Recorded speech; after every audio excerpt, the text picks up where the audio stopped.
Como una frase antigua sigue transformando vidas hoy. La frase que despierta. Léela con atención. Introducción, el ruido, la prisa y la pregunta que evitamos. Hay un tipo de cansancio que no se quita durmiendo. No tiene que ver con el cuerpo, aunque a veces se manifieste ahí. Es un cansancio más silencioso, más profundo. Aparece incluso en días buenos, cuando todo parece estar en orden, cuando no hay una crisis evidente que lo justifique. Es el cansancio de vivir desconectados de nosotros mismos sin darnos cuenta. Quizá lo conozcas. Quizá llevas tiempo conviviendo con él. Vivimos en una época ruidosa. No solo por los sonidos constantes, las notificaciones, las pantallas que nunca se apagan, sino por algo más sutil, el ruido interno. Ideas que no son del todo nuestras, expectativas que absorbimos sin cuestionar, comparaciones que se cuelan en la mente aunque no las invitemos. Vamos rápido, muy rápido, y esa velocidad se ha convertido en una virtud incuestionable. Quien se detiene parece perder. Quien duda parece débil. Quien se pregunta demasiado corre el riesgo de quedarse atrás. Y así aprendimos a avanzar sin mirar, a cumplir sin sentir, a responder sin escucharnos. Nos volvimos expertos en funcionar. Funcionamos en el trabajo, en la familia, en los vínculos. Sabemos qué decir, cómo actuar, qué mostrar. Pero en algún punto, casi sin avisar, aparece una sensación extraña, la de estar viviendo una vida que se mueve, pero no necesariamente una vida que se siente propia. No suele llegar como un gran golpe. No hay música dramática ni señales evidentes.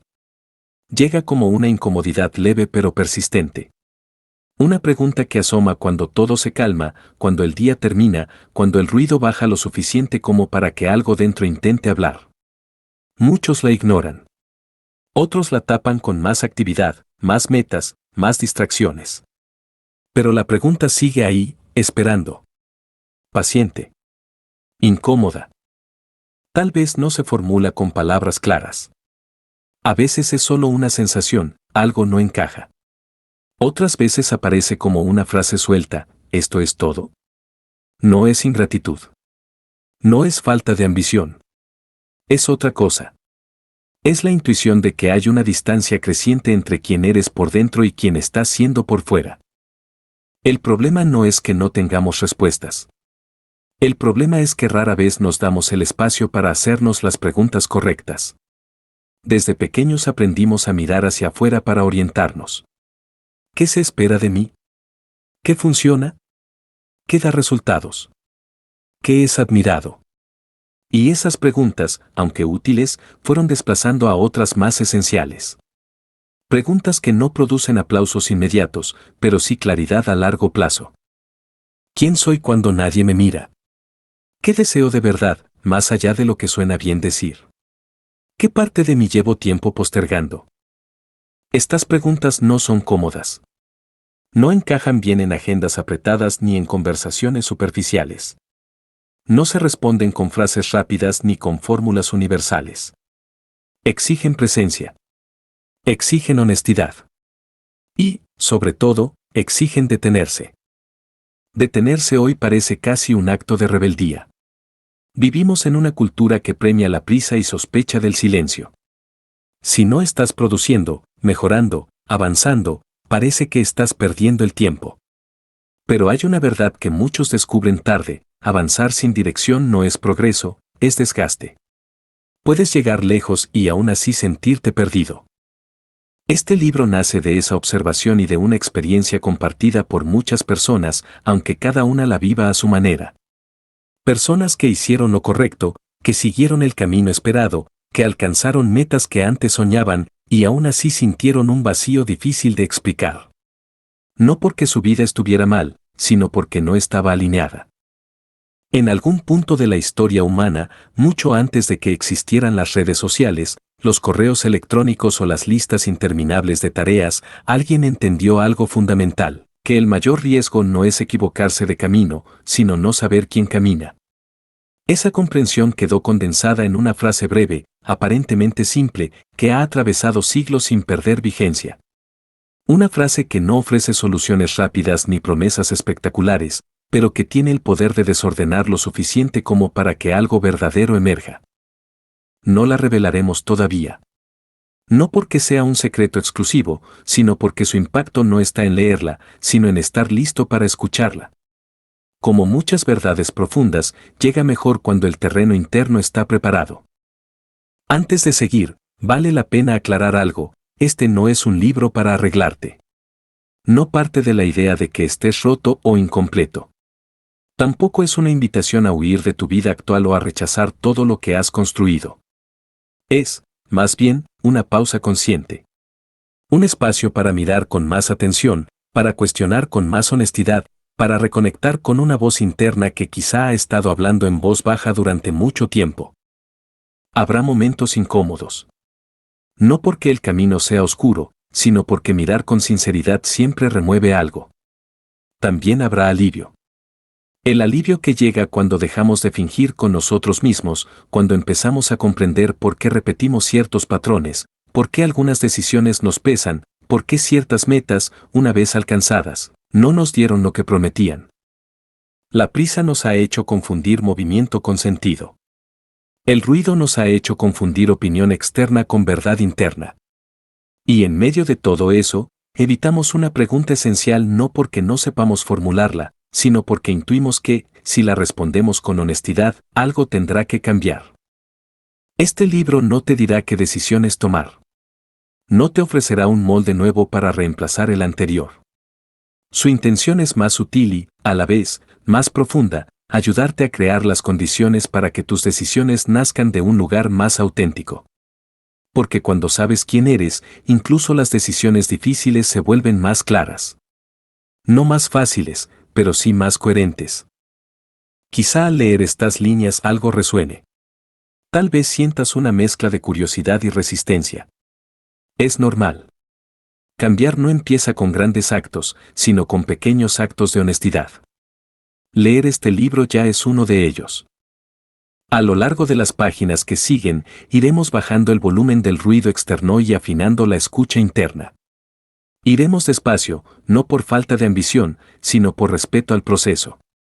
Recuperar la conexión contigo no es un evento, es un camino. Un camino antiguo, profundamente humano, que muchos antes que nosotros ya recorrieron. La pregunta que evitamos no desaparecerá por ignorarla. Pero puede transformarse en una aliada si nos atrevemos a mirarla de frente. Y todo comienza aquí, en este punto exacto donde decides no correr, no distraerte, no responder de inmediato. Solo quedarte un momento más contigo. Tal vez no encuentres respuestas hoy. Está bien. Lo importante, por ahora, es algo más simple y más valiente: empezar a escuchar. Capítulo 1. Cuando la vida funciona, pero tú no. Hay momentos en los que todo parece estar en su sitio y, aún así, algo dentro de ti no encaja. No es una tragedia evidente ni una crisis que obligue a detenerlo todo. Es más sutil que eso. Te levantas, cumples con tus responsabilidades, respondes mensajes, haces lo que se espera de ti. Desde fuera, tu vida funciona. Desde dentro, algo se siente fuera de lugar. Y lo más desconcertante es que no siempre sabes explicar por qué. Quizá incluso te dices que no deberías sentirte así. Que hay personas con problemas reales, con dificultades mucho mayores. Y entonces aparece la culpa. La culpa por no estar satisfecho, por no sentir gratitud suficiente, por cuestionar una vida que, en teoría, debería bastar. Esa culpa suele empujar la incomodidad aún más adentro, donde se vuelve silenciosa pero persistente. Este tipo de malestar no grita. Susurra. Se manifiesta en pequeños gestos: una falta de entusiasmo que antes no estaba, una impaciencia constante, una sensación de estar siempre llegando tarde a algo que no sabes qué es. A veces se disfraza de cansancio. Otras, de irritabilidad. Otras, simplemente de indiferencia. Nada te duele de forma aguda, pero tampoco nada te llena del todo. Muchos aprenden a convivir con esta sensación durante años. La normalizan. Se dicen que así es la vida adulta, que la motivación inicial se pierde con el tiempo, que no se puede esperar sentirse pleno siempre. Y en parte tienen razón. La vida no es una línea ascendente de entusiasmo permanente. Pero hay una diferencia importante entre aceptar la imperfección de la vida y resignarse a una desconexión profunda con uno mismo. Cuando la vida funciona pero tú no, el problema no suele estar en lo que haces, sino en desde dónde lo haces. Puedes estar tomando decisiones correctas desde un lugar equivocado. Puedes estar avanzando en una dirección que no nace de ti, sino de una suma de expectativas, miedos y hábitos acumulados. Y eso, tarde o temprano, pasa factura. Tal vez recuerdes una época en la que te sentías más vivo. No necesariamente más exitoso, sino más presente. Más conectado con lo que hacías. No todo era fácil, pero había una sensación interna de coherencia. Las decisiones dolían a veces, pero tenían sentido. Hoy, en cambio, puede que hagas más cosas que nunca y, aún así, te sientas más lejos de ti. No es que hayas fallado. Es que, en algún punto, dejaste de preguntarte ciertas cosas. Preguntas incómodas, sí, pero necesarias. Preguntas que no encajan bien en una vida llena de compromisos, pero que sostienen el sentido de todo lo demás. Cuando esas preguntas se postergan demasiado, la vida sigue avanzando, pero tú te quedas atrás emocionalmente. Hay una idea muy extendida de que sentirse perdido es un signo de debilidad o de falta de rumbo. En realidad, muchas veces es lo contrario. Sentirse perdido puede ser una señal de honestidad interna. Una parte de ti se da cuenta de que algo no está alineado y se niega a seguir fingiendo que todo está bien solo porque debería estarlo. El problema es que no siempre sabemos qué hacer con esa sensación. No hay un manual claro. No puedes ponerla en una lista de tareas ni resolverla con más productividad. De hecho, intentar solucionarla haciendo más suele empeorarla. Más actividad no resuelve una desconexión interna, solo la tapa temporalmente. Vivimos en una cultura que valora los resultados visibles. Lo que se puede mostrar, medir, comparar. Aprendemos desde temprano a definirnos por lo que logramos, por cómo nos perciben, por cuán útiles somos. Eso no es malo en sí mismo. El problema aparece cuando esa es la única forma en la que nos relacionamos con nuestra identidad. Cuando dejamos de preguntarnos quiénes somos más allá de lo que hacemos. Entonces, cuando algo empieza a fallar por dentro, no tenemos herramientas para interpretarlo. Solo sabemos que algo no va bien, pero no sabemos nombrarlo. Y lo que no se nombra suele volverse más pesado. Hay personas que llegan a este punto después de alcanzar una meta importante. Un ascenso, un reconocimiento, una estabilidad largamente buscada. Esperaban que ese logro trajera una sensación de llegada, de descanso interno. Pero lo que aparece es una pregunta inesperada, ¿y ahora qué? No porque falte ambición, sino porque el logro no resolvió la inquietud de fondo. Otras personas llegan aquí después de una etapa de sacrificio prolongado. Años de esfuerzo, de postergar deseos personales hasta que todo esté en orden. Cuando por fin llega ese orden, descubren que no saben muy bien qué quieren hacer con él. Se acostumbraron tanto a resistir que olvidaron cómo elegir. También están quienes nunca se detuvieron. Siempre hubo un objetivo nuevo, una urgencia, una razón para no mirar demasiado hacia adentro. Hasta que el cuerpo o las emociones ponen un límite. Ansiedad, agotamiento, una sensación constante de estar al borde. No como un colapso dramático, sino como una tensión que no se va. En todos estos casos, la pregunta de fondo es similar, aunque se formule de distintas maneras. No es qué hago con mi vida, sino algo más íntimo, desde dónde la estoy viviendo. Esa diferencia es sutil, pero cambia todo.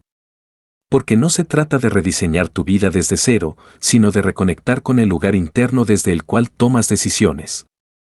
Hay una trampa común en este punto, creer que la solución es encontrar algo nuevo que te motive. Un proyecto, una relación, un cambio externo que devuelva la chispa. A veces esos cambios ayudan, pero si no hay un trabajo interno previo, la sensación de vacío suele reaparecer, solo que en un escenario distinto. La desconexión interna no se resuelve cambiando de escenario, sino cambiando la forma en la que te relacionas contigo mismo. Y eso no suele enseñarse. No en la escuela, no en el trabajo, no en la mayoría de los espacios donde aprendemos a funcionar. Funcionamos muy bien, pero no siempre vivimos con conciencia.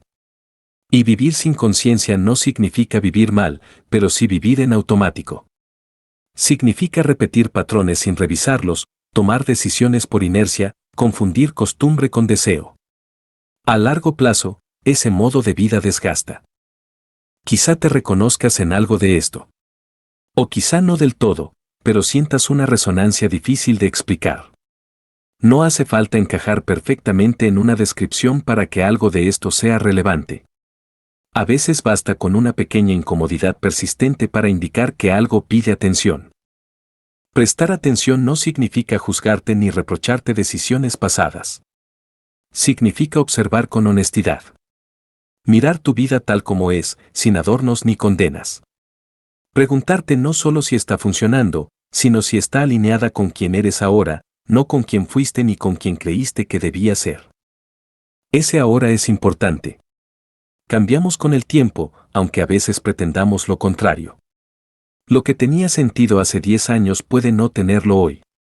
Y eso no invalida el camino recorrido. Simplemente indica que es momento de actualizar la relación contigo mismo.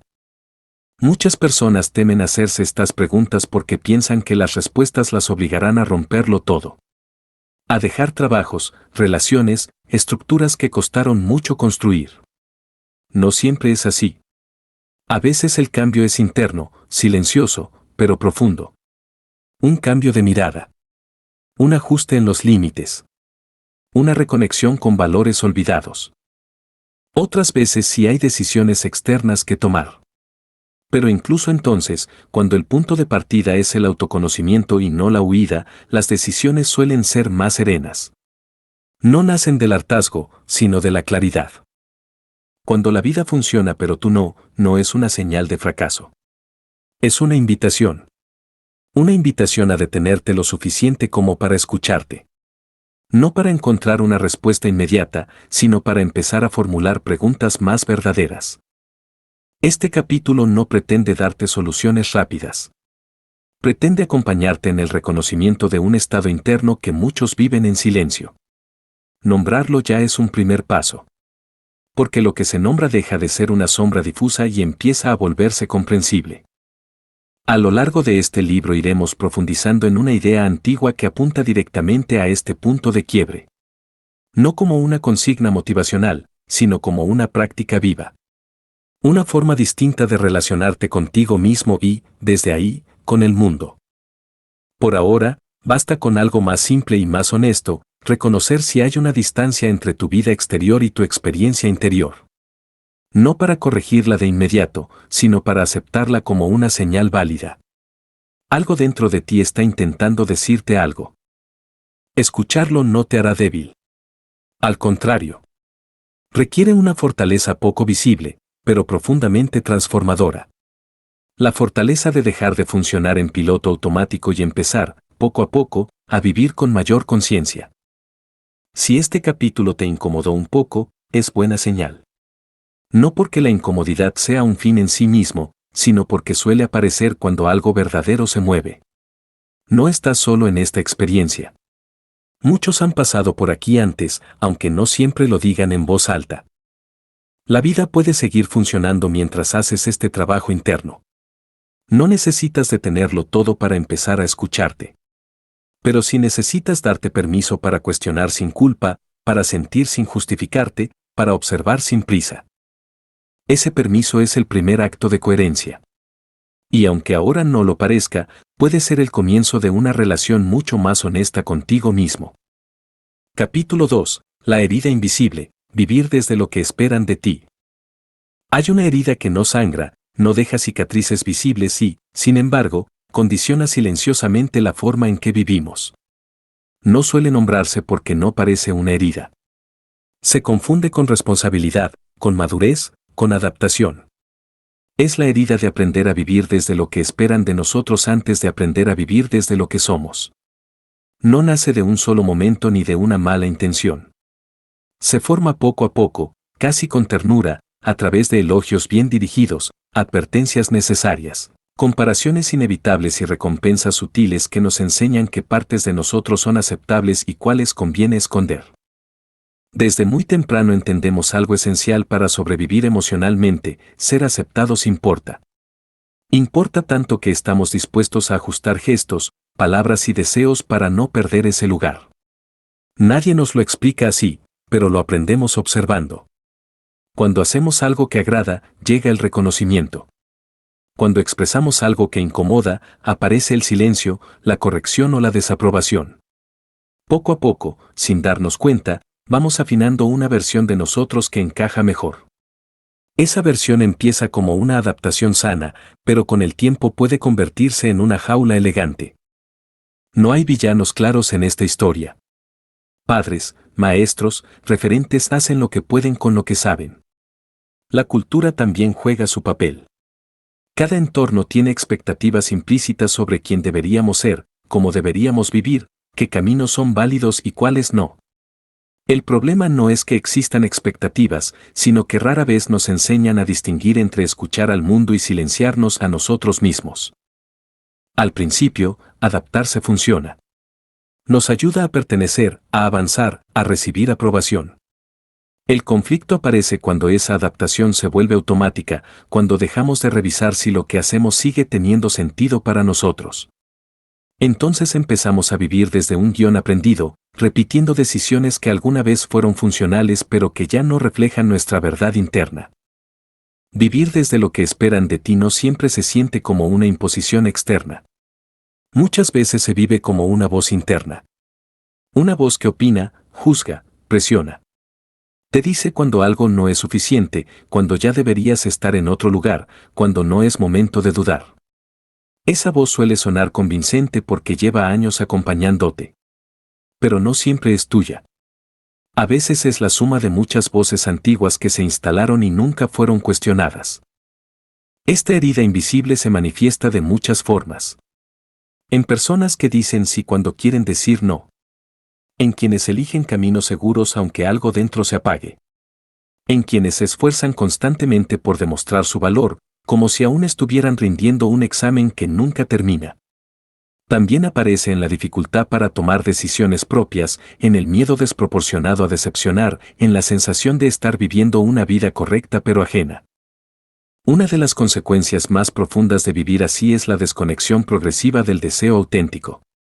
No dejamos de desear, pero dejamos de reconocer qué deseos son realmente nuestros. Aprendemos a querer lo que es valorado, lo que tiene sentido social, lo que promete estabilidad o prestigio. Y no hay nada malo en eso, hasta que esos deseos ocupan todo el espacio y no dejan lugar para escuchar lo que nace desde dentro. Con el tiempo, esta desconexión se traduce en una dificultad real para responder preguntas simples. ¿Qué te gusta? ¿Qué quieres ahora? ¿Qué te haría bien? No porque no haya respuestas, sino porque nunca se nos pidió que las buscáramos con honestidad. Nos entrenaron para responder a otras preguntas: ¿qué conviene? ¿Qué se espera? ¿Qué funciona? ¿Qué no decepciona? Hay un momento clave en muchas historias personales en el que esta herida se vuelve visible. No siempre coincide con una crisis externa. A veces ocurre en un instante cotidiano, una conversación que incomoda, un logro que no emociona, una decisión que pesa más de lo esperado. Es ahí cuando aparece una sensación difícil de ignorar, la de estar traicionándote en pequeñas dosis constantes. La traición a uno mismo rara vez es dramática. No suele presentarse como un gran acto de negación, sino como una suma de renuncias pequeñas. Renunciar a decir lo que piensas para evitar conflicto. Renunciar a explorar un interés porque no es práctico. Renunciar a descansar porque no es momento. Cada renuncia, por sí sola, parece insignificante. Juntas, construyen una distancia creciente entre quién eres y quién muestras. Muchas personas llegan a la adultez con una identidad bien armada hacia afuera y muy poco explorada hacia adentro. Saben describir su rol, su función, su trayectoria, pero les cuesta hablar de sí mismas sin recurrir a etiquetas externas. Cuando se les pregunta quiénes son, responden con lo que hacen o con lo que otros dirían de ellas. No es falta de profundidad, es falta de práctica. Esta forma de vivir tiene un costo emocional. No siempre inmediato, pero sí acumulativo. Ansiedad que no encuentra causa clara. Sensación de estar siempre en deuda con algo o con alguien. Dificultad para disfrutar plenamente los logros. Miedo a detenerse, porque detenerse implica escuchar lo que ha sido postergado. También tiene un costo relacional. Cuando no estás conectado contigo, te vuelves más dependiente de la validación externa. Buscas confirmación constante de que vas por el camino correcto. Eso puede generar relaciones desequilibradas, donde el miedo a perder aprobación pesa más que la honestidad. A largo plazo, esto erosiona la intimidad real, incluso con uno mismo. Es importante decirlo con claridad, vivir desde las expectativas ajenas no te hace débil ni ingenuo. Te hace humano. Todos lo hacemos en alguna medida. El problema no es haber aprendido a adaptarte, sino no haber aprendido a revisar esa adaptación con el tiempo. Lo que fue necesario a los 10 años puede ser limitante a los 30 o a los 50. Revisar no significa rechazarlo todo. Significa discernir. Preguntarte qué partes de tu vida siguen siendo fieles a ti y cuáles responden más al miedo, a la costumbre o al deseo de encajar. Ese proceso no es rápido ni lineal. Implica dudas, contradicciones, incluso retrocesos. Pero también trae una forma distinta de alivio, el alivio de empezar a ser más honesto contigo mismo. Muchas personas temen que, si dejan de vivir según lo esperado, perderán amor, estabilidad o reconocimiento. A veces ese miedo tiene fundamentos reales. No todos los entornos reaccionan bien cuando alguien cambia. Pero hay algo que rara vez se dice, el costo de no cambiar también es alto. Vivir permanentemente desalineado contigo mismo desgasta, apaga, fragmenta. La herida invisible no se sana de un día para otro. No basta con un acto de rebeldía ni con una decisión radical. Se sana a través de pequeños gestos de coherencia. De preguntas que se repiten. De elecciones conscientes, incluso cuando no son las más aplaudidas. Se sana cuando empiezas a escucharte con la misma atención con la que escuchaste durante años lo que otros esperaban de ti. Este proceso no consiste en volverte egoísta ni en ignorar a los demás. Consiste en integrar. En encontrar un punto donde puedas estar en relación con el mundo sin desaparecer dentro de él. Donde puedas cumplir responsabilidades sin abandonar tu voz interna. Donde puedas elegir desde la conciencia y no solo desde la obligación. A lo largo de este libro iremos profundizando en una idea antigua que apunta directamente a esta herida. Una idea que no busca romper con el mundo, sino ayudarte a habitarlo desde un lugar más verdadero. Por ahora, lo importante es reconocer si parte de tu cansancio, de tu confusión o de tu inquietud tiene que ver con haber vivido demasiado tiempo desde expectativas que no revisaste. No necesitas respuestas definitivas en este momento. Solo necesitas honestidad suficiente para admitir que algo de ti quiere ser escuchado. Que hay preguntas postergadas que merecen espacio. Que quizá ha llegado el momento de empezar a diferenciar entre la vida que aprendiste a vivir y la vida que realmente resuena contigo. Esa diferenciación no te aleja de los demás. Al contrario. Cuando empiezas a vivir con mayor coherencia interna, tus relaciones se vuelven más claras, tus límites más sanos, tus decisiones más firmes. Dejas de actuar tanto y empiezas a estar más presente. La herida invisible se vuelve visible cuando te atreves a mirarla sin juicio. Y cuando se vuelve visible, también se vuelve trabajable. No para eliminarla como si nunca hubiera existido, sino para transformarla en conciencia. Porque aquello que una vez te ayudó a adaptarte puede, con el tiempo, convertirse en la puerta de entrada a una vida más auténtica. Este capítulo no te pide que rompas con todo lo que esperaron de ti. Te invita a algo más sutil y más poderoso, empezar a preguntarte qué esperas tú de tu propia vida. Y permitirte, poco a poco, tomar esa pregunta en serio. Capítulo 3. La pregunta que los antiguos hicieron primero. Antes de que existieran manuales de autoayuda, antes de que alguien hablara de productividad personal, de propósito o de realización individual, hubo seres humanos que se sentaron a observar la vida con una atención profunda y paciente. No buscaban optimizar el tiempo ni alcanzar metas más rápido. Buscaban comprender.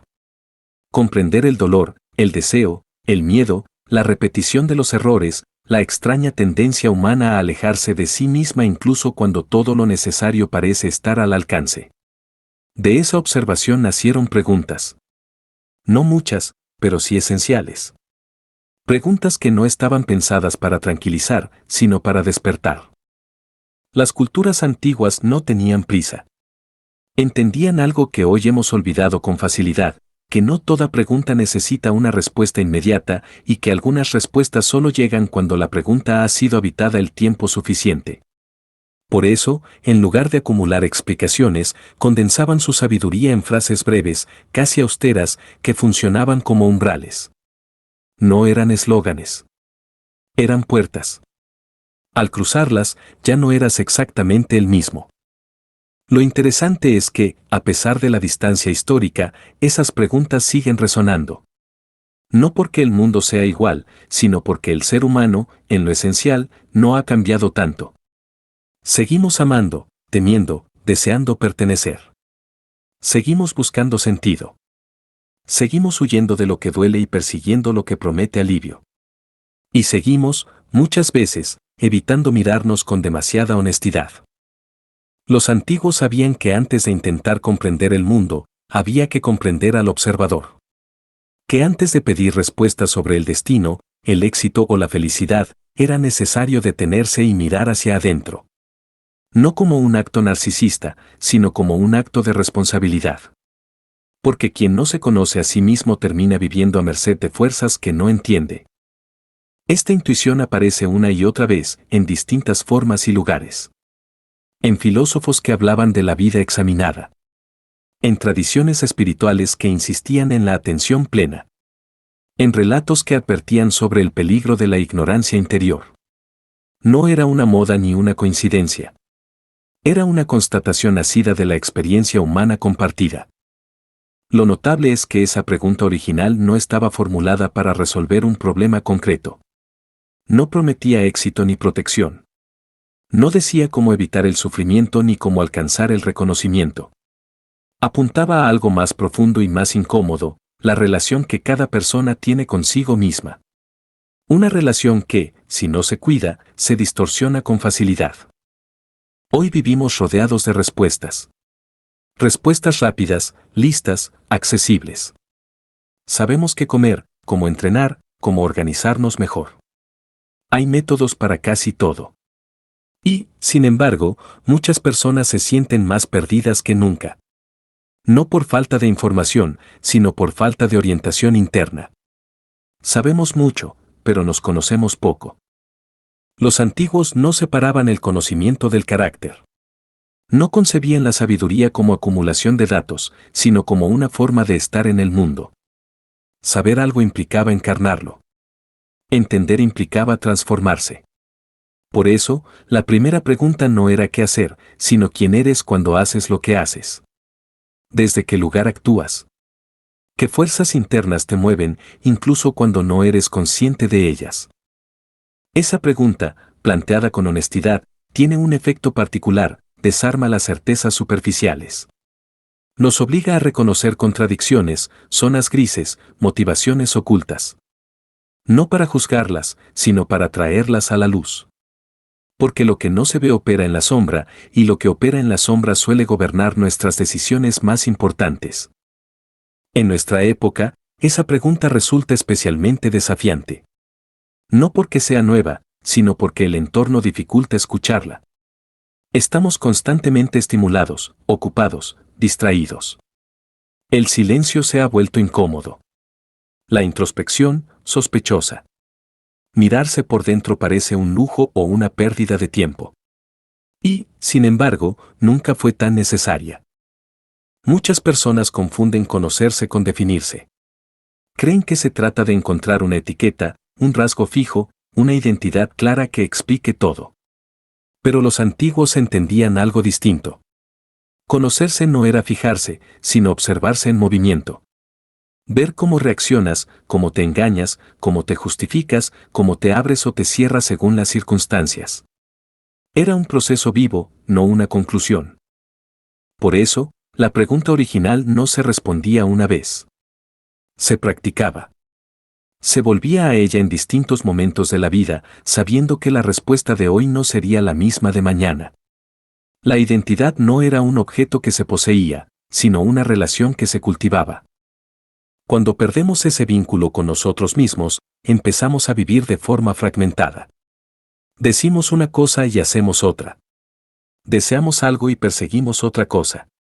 Nos contamos historias que nos tranquilizan, pero no nos representan del todo. Esa fragmentación genera un malestar difícil de nombrar. No siempre se manifiesta como tristeza, sino como una sensación difusa de incoherencia. Los antiguos no patologizaban ese malestar. Lo veían como una señal.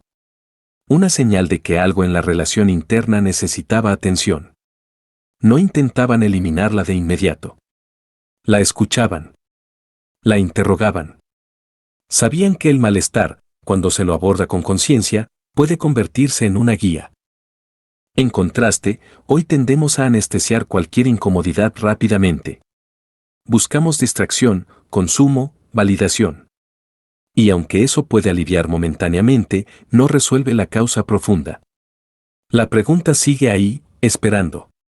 Y cuanto más tiempo la ignoramos, más insistente se vuelve.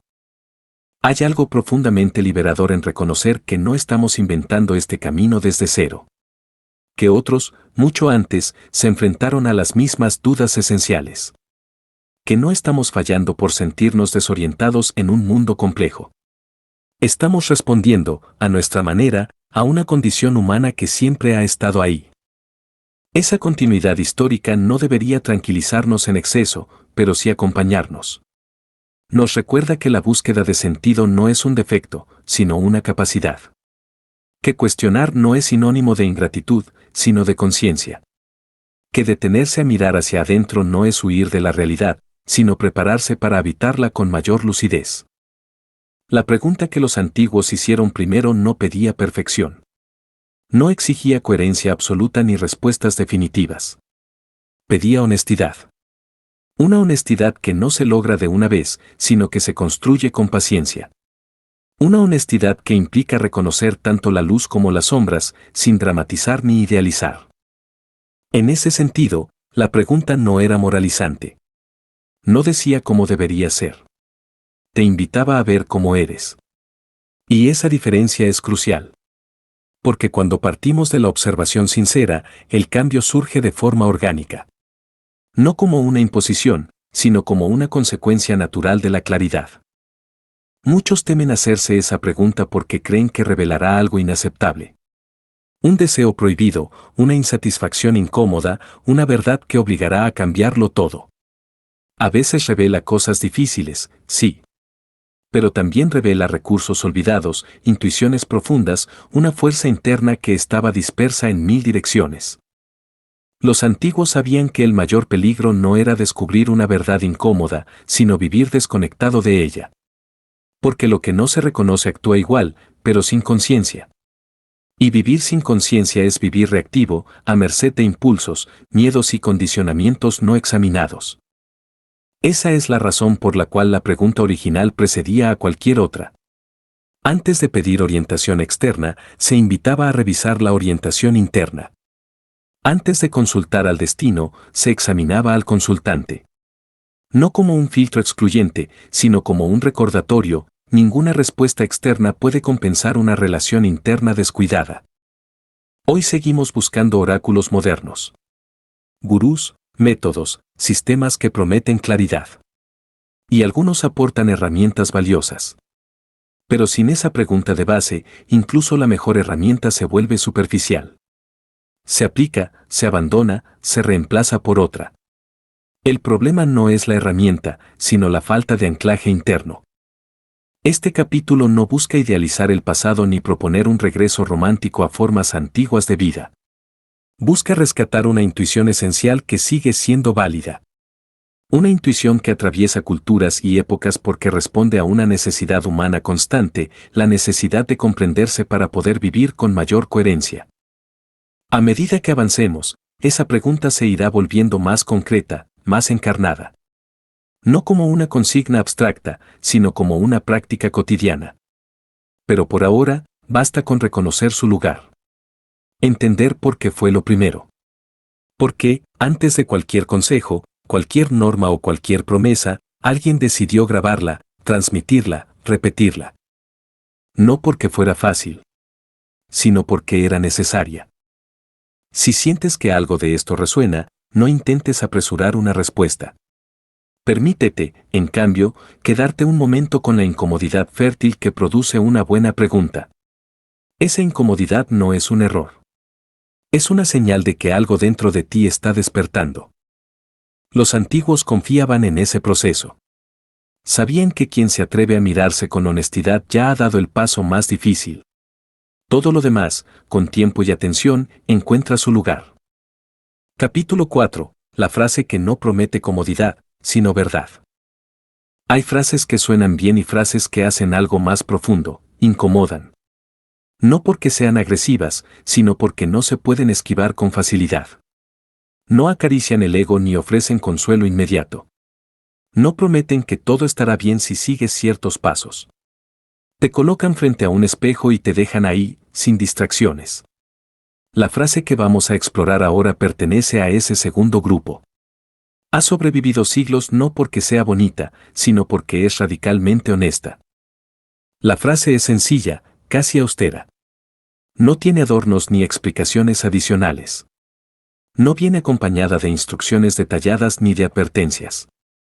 Dice únicamente, conócete a ti mismo. Nada más. Y nada menos. A primera vista, puede parecer obvia. Incluso trivial. ¿Quién no se conoce a sí mismo? Vivimos dentro de nuestra propia cabeza, sentimos nuestras emociones, tomamos decisiones todos los días. Sin embargo, basta rascar un poco esa aparente obviedad para descubrir algo inquietante. Muchas personas viven décadas sin conocerse realmente. Confunden hábitos con identidad, reacciones con decisiones, roles con esencia. Creen conocerse porque saben cómo funcionan en automático, pero no porque se hayan observado con conciencia. Esta frase no nació como una recomendación amable. Fue colocada en un lugar central, visible, imposible de ignorar. No estaba pensada para tranquilizar al visitante, sino para advertirle. Antes de pedir respuestas, antes de buscar orientación externa, antes de preguntar por el futuro, había que enfrentar esa exigencia interna. No era un consejo opcional. Era un umbral. Lo interesante es que la frase no dice mejórate, ni cámbiate, ni siquiera encuéntrate. Dice conócete. Como si el problema fundamental no fuera la falta de esfuerzo o disciplina, sino la falta de conciencia. Como si muchos de nuestros conflictos no surgieran de quienes somos, sino de no saberlo. Conocerse no es un acto cómodo. Si lo fuera, no lo evitaríamos tanto. Conocerse implica reconocer contradicciones, motivaciones poco nobles, miedos que preferimos no nombrar. Implica aceptar que no siempre actuamos desde la claridad, que muchas decisiones nacen de la costumbre o del miedo más que del deseo auténtico. Esa aceptación puede doler, pero también libera una enorme cantidad de energía que antes estaba ocupada en sostener una imagen. Por eso esta frase no promete comodidad. Promete verdad. Y la verdad rara vez es cómoda al principio. Desarma narrativas, cuestiona certezas, rompe automatismos. Pero también ofrece algo que ninguna comodidad superficial puede dar, coherencia interna. Cuando no te conoces, reaccionas. Cuando te conoces, eliges. Esa diferencia parece pequeña, pero transforma por completo la experiencia de vivir.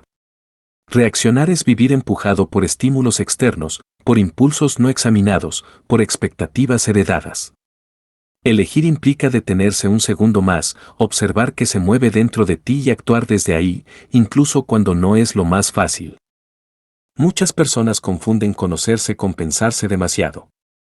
Creen que la introspección es un ejercicio puramente mental, una especie de análisis interminable. Pero la frase no apunta a la sobreintelectualización.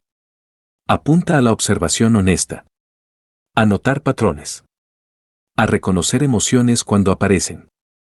A identificar desde qué lugar dices sí y desde cuál dices no. Conocerte no significa tener una explicación clara para todo. Significa tener una relación más consciente contigo mismo. Saber cuándo te estás traicionando, cuándo te estás cuidando, cuándo estás actuando por miedo y cuándo por convicción. Esa conciencia no elimina el error, pero lo vuelve más instructivo. No elimina el dolor, pero evita que se repita de forma ciega. La razón por la cual esta frase ha sido tan malinterpretada es porque se la ha reducido a un eslogan motivacional. Algo que se dice pero no se practica. Algo que suena profundo, pero se queda en la superficie.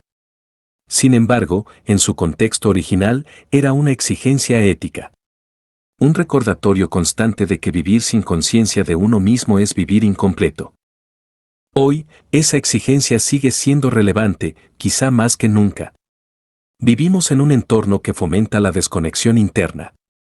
Pasamos gran parte del tiempo reaccionando a estímulos externos, comparándonos, adaptándonos, optimizándonos. Todo eso ocupa espacio mental y emocional. El autoconocimiento, en cambio, requiere silencio, tiempo y una disposición a no gustarnos del todo en ciertos momentos. No es casual que muchas personas eviten este camino hasta que algo se rompe. Una crisis, un agotamiento profundo, una pérdida. No porque el autoconocimiento sea solo para momentos difíciles, sino porque esos momentos rompen la ilusión de control. Dejan al descubierto la fragilidad de vivir sin conocerse. Obligan a mirar. La frase tampoco promete felicidad permanente.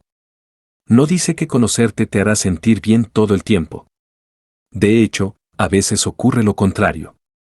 Conocerte puede llevarte a tomar decisiones difíciles, a decir verdades incómodas, a soltar identidades que te daban seguridad.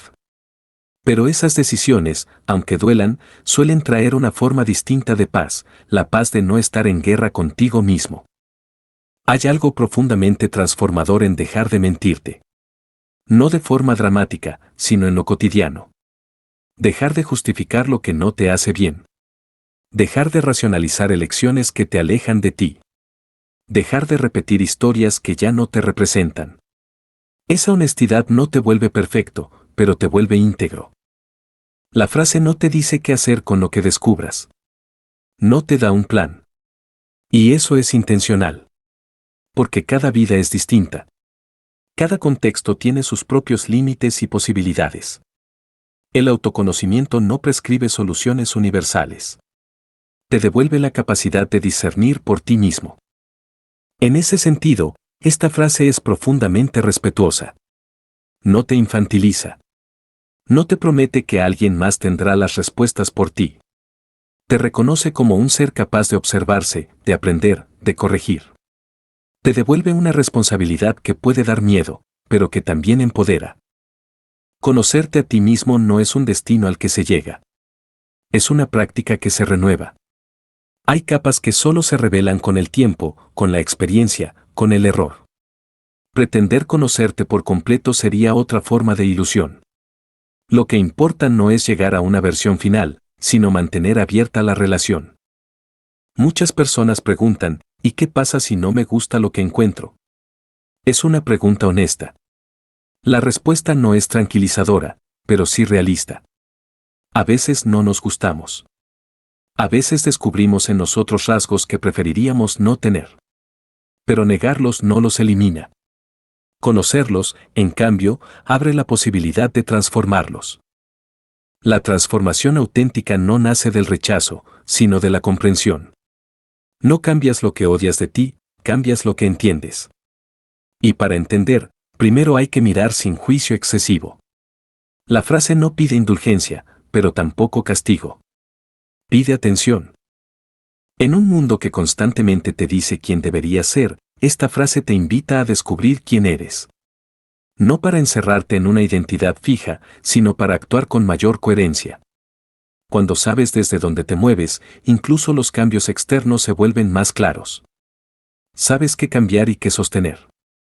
Sabes que luchas no son tuyas y cuáles sí. Esta frase ha sido temida porque quita excusas. Ya no puedes culpar únicamente al entorno, a la suerte, a los demás. Tampoco te dejas solo con la culpa. Te coloca en un punto intermedio, incómodo pero fértil, donde reconoces tu responsabilidad sin negar tus condicionamientos.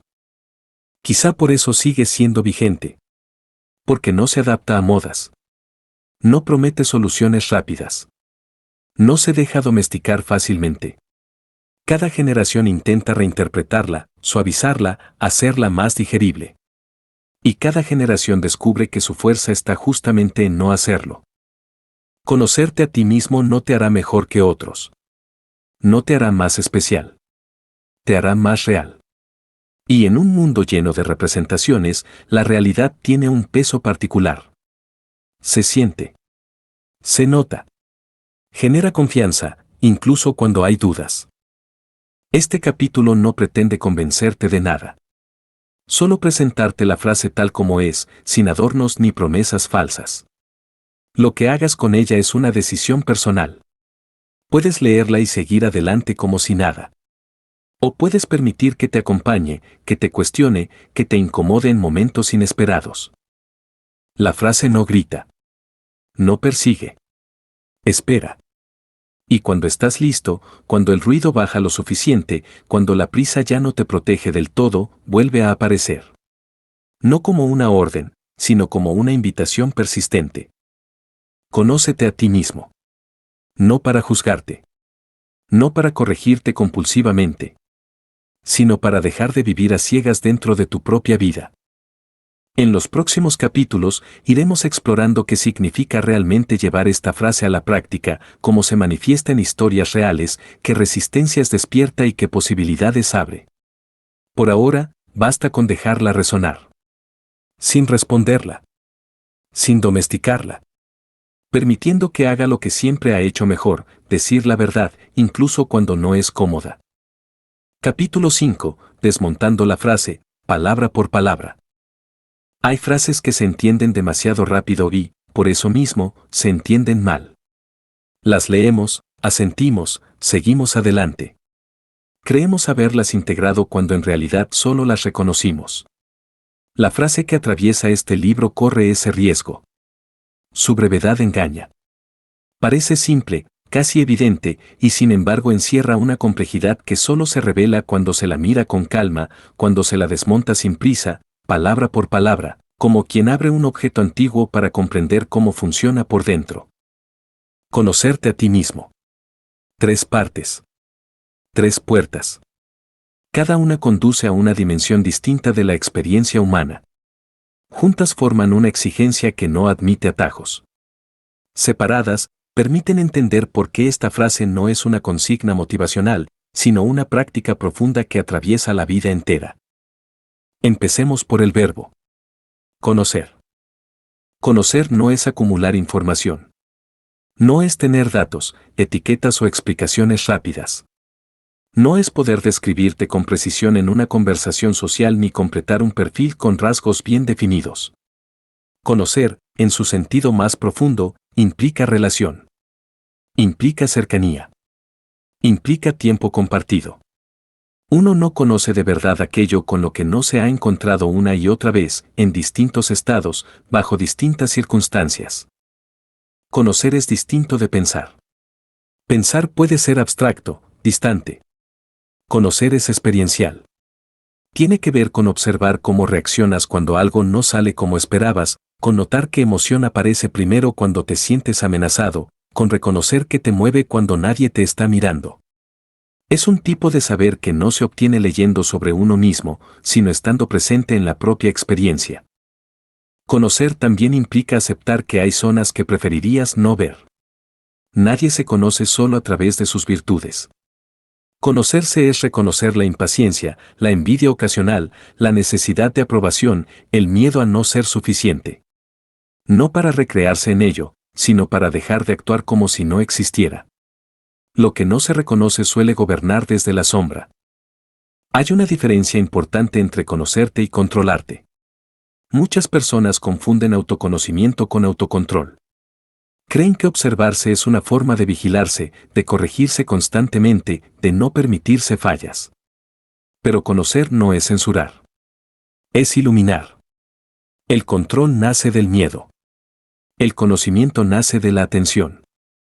Conocer requiere una actitud particular, curiosidad sin dureza. Si te miras solo para juzgarte, tarde o temprano dejarás de mirar.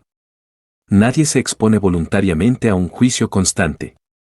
En cambio, cuando la mirada es honesta pero amable, incluso lo difícil se vuelve abordable. No agradable, pero sí comprensible. Pasemos a la segunda parte de la frase, a ti. Esta pequeña expresión encierra una de las mayores dificultades. ¿Por qué quién es ese ti? ¿El que actúa en público?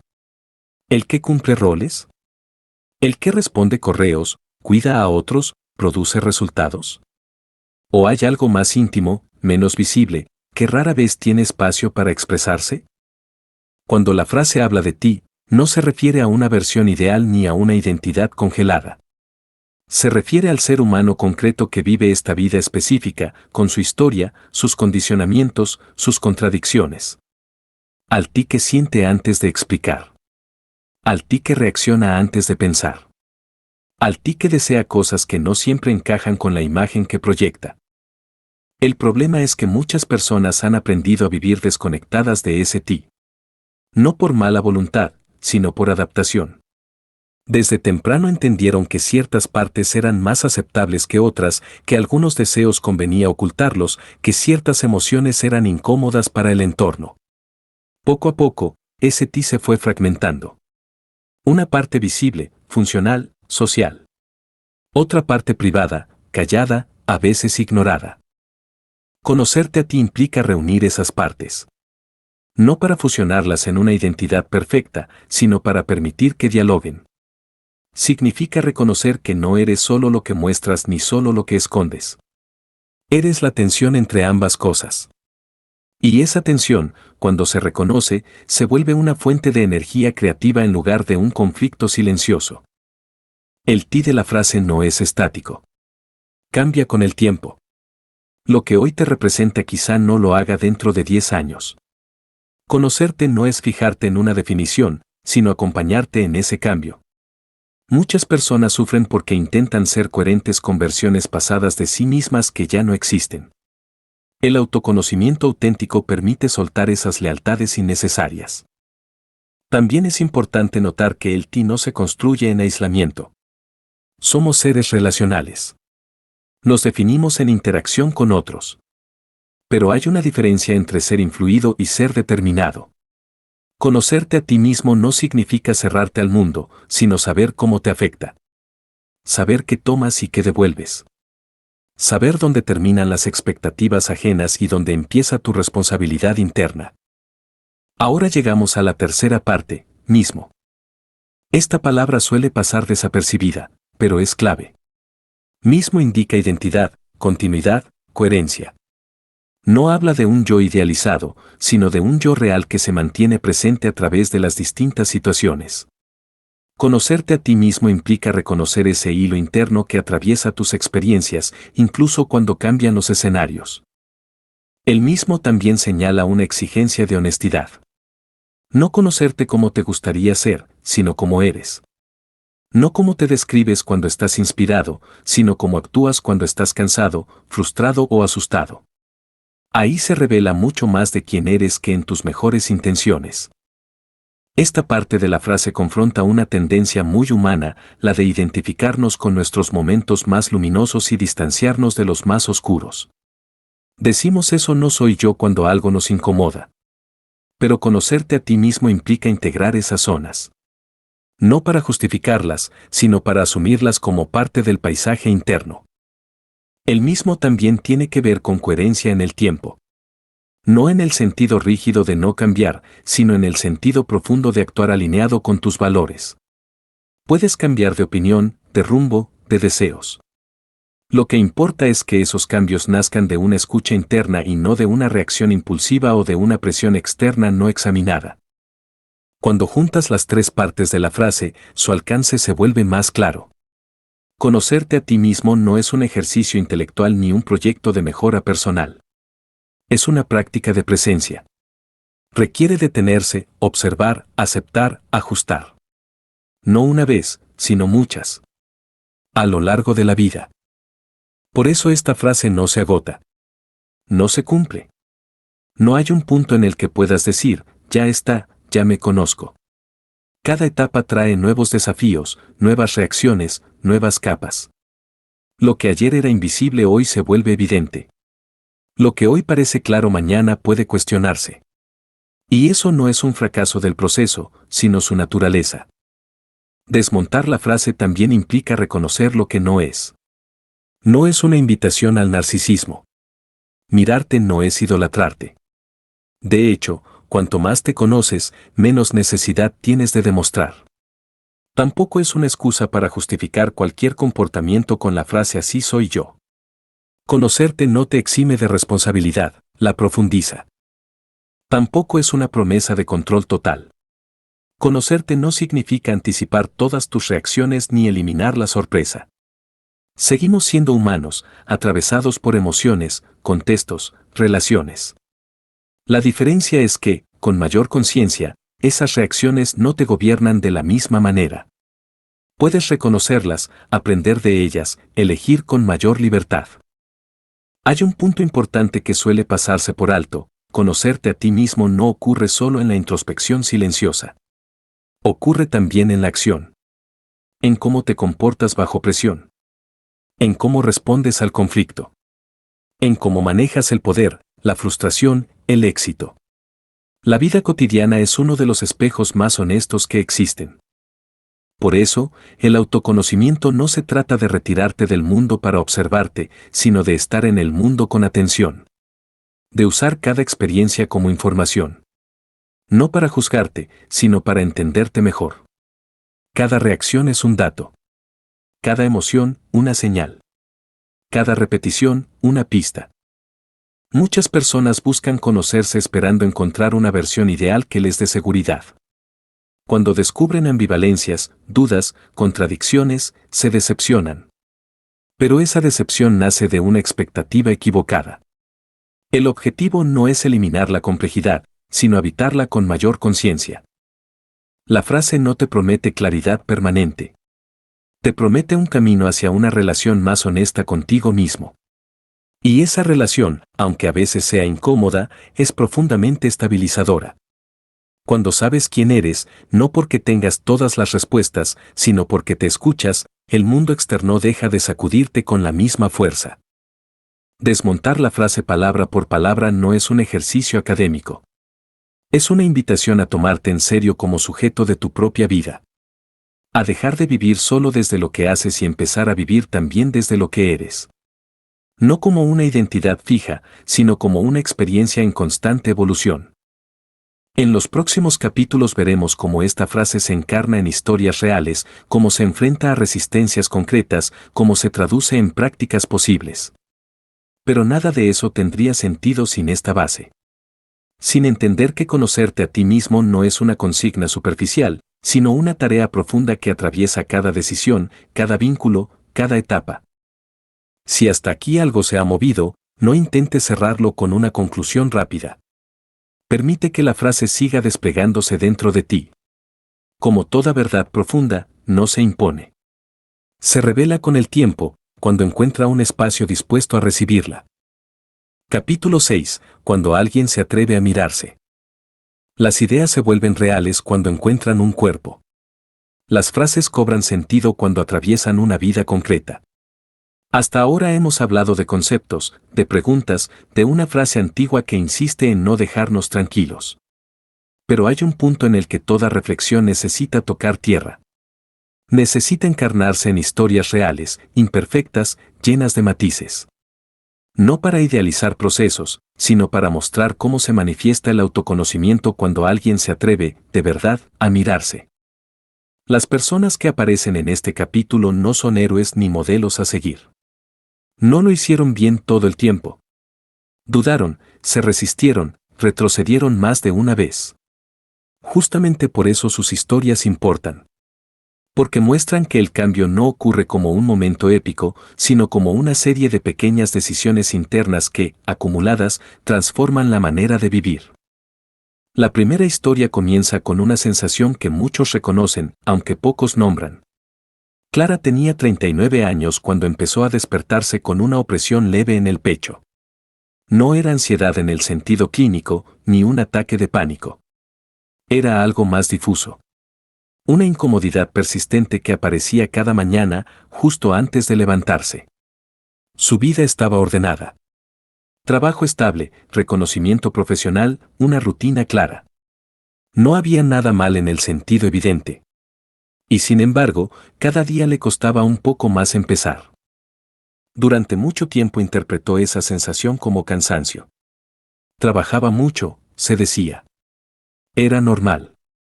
Intentó descansar más, organizar mejor sus horarios, hacer ejercicio. Nada de eso tocó el núcleo del problema. La opresión seguía ahí, silenciosa, como un recordatorio incómodo. No era el trabajo en sí lo que le pesaba. Era la forma en la que se había ido alejando de sí misma dentro de ese trabajo. Clara se había vuelto muy buena en lo que hacía. Tan buena que ya no necesitaba pensar demasiado. Operaba en automático. Respondía a expectativas, resolvía problemas, cumplía objetivos.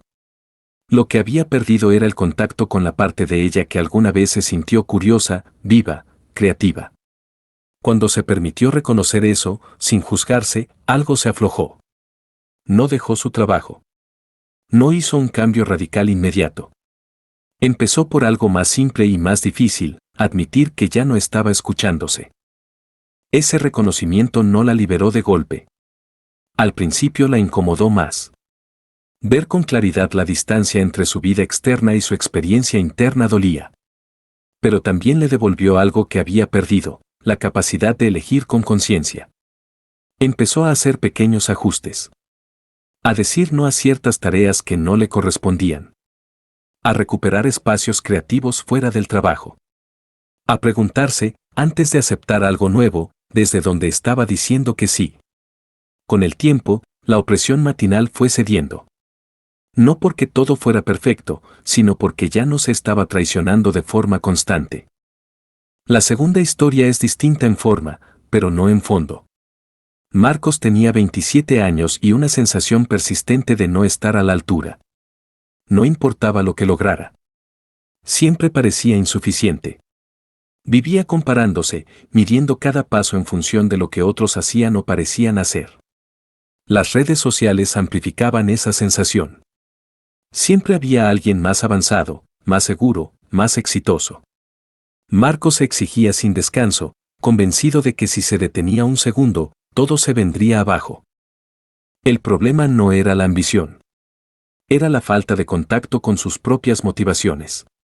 Marcos no sabía qué quería, solo sabía que no quería parecer. Evitaba el fracaso, la mediocridad, el juicio ajeno. Pero esas no son direcciones, son huidas. Cuando empezó a mirarse con honestidad, descubrió algo incómodo: muchas de sus decisiones no nacían del deseo, sino del miedo a no valer lo suficiente. Ese descubrimiento no fue liberador al principio. Fue desestabilizador. Se dio cuenta de que estaba construyendo una vida para demostrar algo, no para habitarla. Durante un tiempo, eso lo dejó sin referencias claras. Si no hacía las cosas por miedo, entonces ¿por qué las hacía? Esa pregunta lo acompañó durante meses. No tuvo respuestas inmediatas. Pero el solo hecho de sostenerla empezó a cambiar su relación consigo mismo. Marcos no dejó de esforzarse. Lo que cambió fue el lugar interno desde el cual lo hacía. Empezó a preguntarse qué actividades le generaban una sensación de expansión, incluso cuando eran difíciles. ¿Cuáles lo agotaban de una forma distinta, más vacía? Aprendió a distinguir entre el cansancio que viene de crecer y el cansancio que viene de forzarse. Esa distinción, sutil pero profunda, le permitió empezar a construir una identidad menos reactiva y más enraizada en su experiencia real. La tercera historia ocurre en un momento de quiebre más evidente. Laura llegó a los 52 años con la sensación de haber vivido varias vidas que no terminaban de ser suyas. Había cumplido con todo lo que se esperaba de ella. Familia, trabajo, responsabilidades. Había sido fuerte, confiable, constante. Cuando sus hijos se fueron de casa y su rutina se volvió más silenciosa, apareció una pregunta que llevaba años postergando: ¿y ahora quién soy? Ese silencio fue aterrador al principio. Sin las demandas constantes, Laura se encontró frente a sí misma como no lo había hecho en décadas. Lo que emergió no fue una respuesta clara, sino una mezcla de tristeza, enojo y una sensación profunda de desconocimiento. No sabía qué le gustaba. No sabía qué deseaba. Había vivido tanto tiempo para otros que había perdido el contacto con su propio centro. Durante meses, Laura se resistió a esa sensación. Intentó llenarla con actividad, con compromisos, con nuevas obligaciones. Nada funcionó. Hasta que, cansada de huir, decidió quedarse. Empezó a escribir sin un objetivo claro.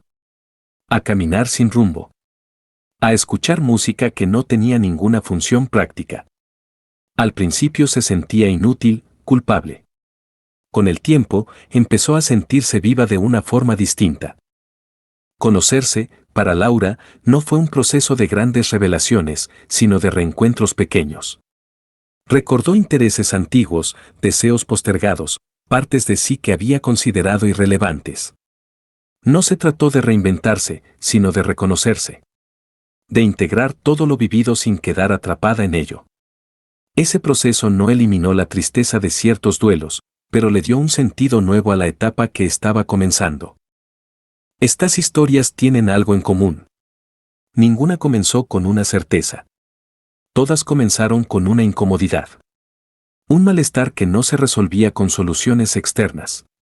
Un llamado interno que pedía atención. Lo que marcó la diferencia no fue la rapidez del cambio, sino la disposición a mirar con honestidad.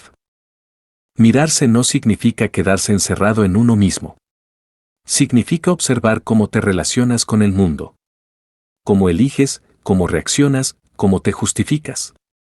Las personas que se atreven a mirarse descubren que muchas de sus dificultades no vienen de afuera, sino de la forma en la que se han ido alejando de su propia experiencia interna. Eso no implica culparse. Implica asumir responsabilidad. Hay una diferencia enorme entre decir esto es culpa mía y decir esto me corresponde mirarlo. La primera frase paraliza.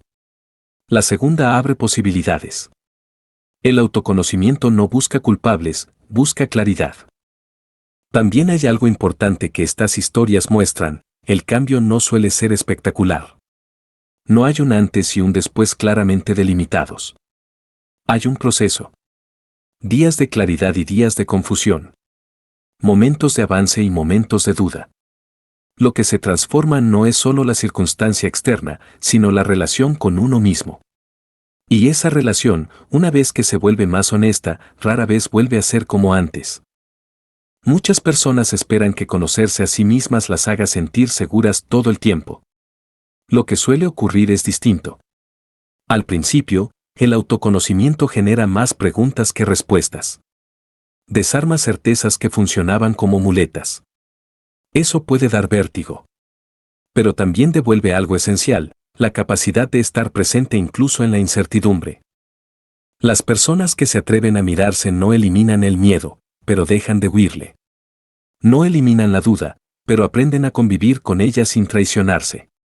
Esa es una forma de fortaleza que no siempre se ve desde afuera, pero que cambia profundamente la experiencia de vivir.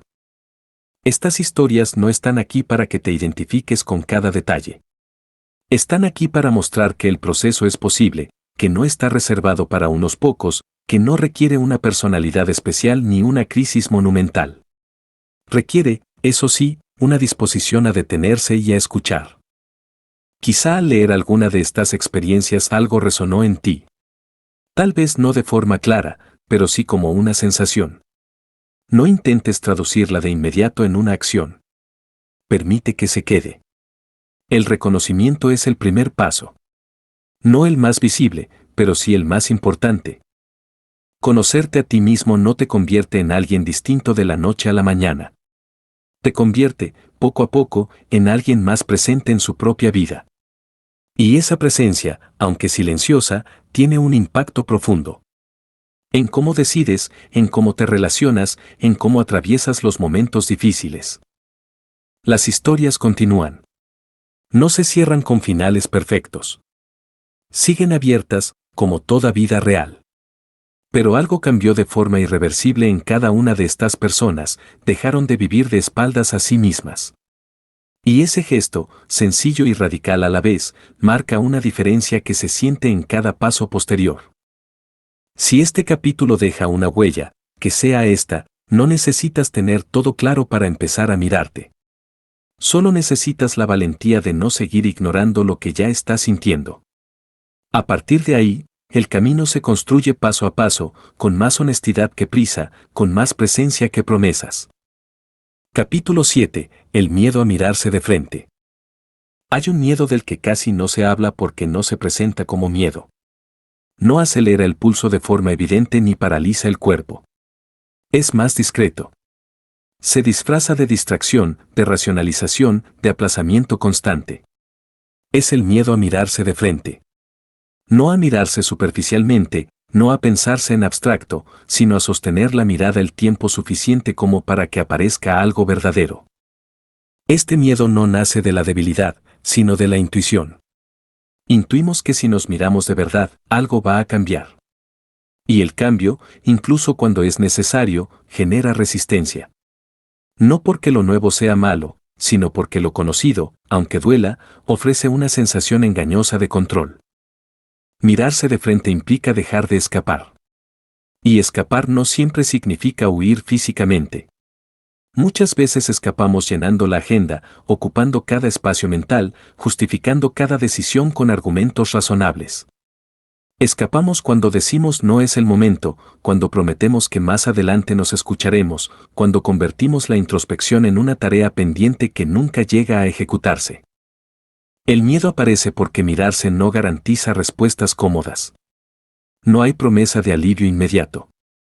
Al contrario, al principio suele haber más incomodidad. Mirarte puede mostrarte que llevas tiempo sosteniendo una vida que no se parece a lo que necesitas. Puede revelar que has tomado decisiones importantes desde el miedo o la costumbre. Puede confrontarte con deseos que no sabes cómo integrar. Todo eso asusta. Uno de los mayores temores es descubrir que has estado viviendo en automático. No porque eso te convierta en alguien irresponsable, sino porque implica reconocer cuánto tiempo pasó sin plena conciencia. Ese reconocimiento duele. A veces se siente como una pérdida. La pérdida de una narrativa tranquilizadora que decía todo está bien o esto es lo que hay. También existe el miedo a encontrarte con emociones no resueltas.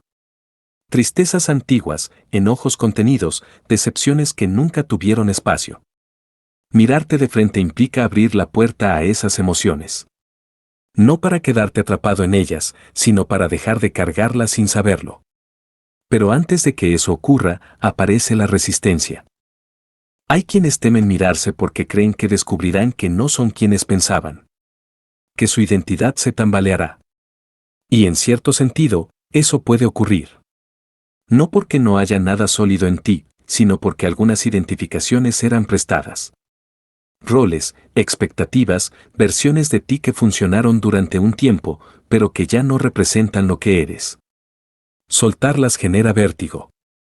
Este miedo se manifiesta de formas muy concretas. En la dificultad para estar en silencio. En la necesidad constante de estímulo.